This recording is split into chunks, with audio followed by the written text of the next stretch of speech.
நாட்டில் முதல் முறையாக புதுச்சேரி நெல்லித்தோப்பு தொகுதியில் ராணுவ வீரர்கள் வாக்களிக்க வசதியாக ஆன்லைன் வாக்குப்பதிவு முறை செயல்முறைப்படுத்தப்பட்டுள்ளது. இதுகுறித்து நெல்லித்தோப்பு தேர்தல் அதிகாரி மலர்கண்ணன் தந்தி தொலைக்காட்சிக்கு அளித்த பிரத்யேக பேட்டியை தற்பொழுது பார்க்கலாம். இந்த முறையில் சர்வீஸ் ஓட்டர்ஸ், அதாவது defence, military and paramilitary forces வாக்களிக்க தகுதி பெற்றவர்கள்.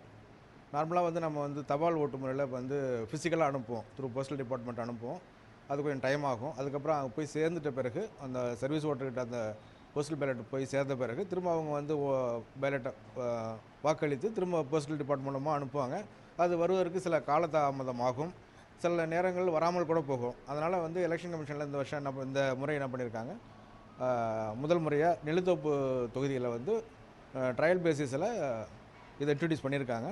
இதில் ஒன் வே மட்டும் எலக்ட்ரானிக் மோடில் ட்ரான்ஸ்ஃபர் ஆகும். அந்த போஸ்டல் பேலட் சர்வீஸ் ஓட்டருக்கு ட்ரான்ஸ்ஃபர் ஆகும். அதை அவங்க டவுன்லோட் பண்ணி பேலட் பண்ணி ஓட்டு கேஷ் பண்ணிவிட்டு திரும்ப போஸ்டலில் திரும்ப அனுப்புவாங்க.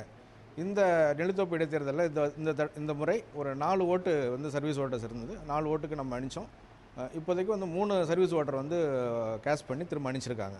We have reside.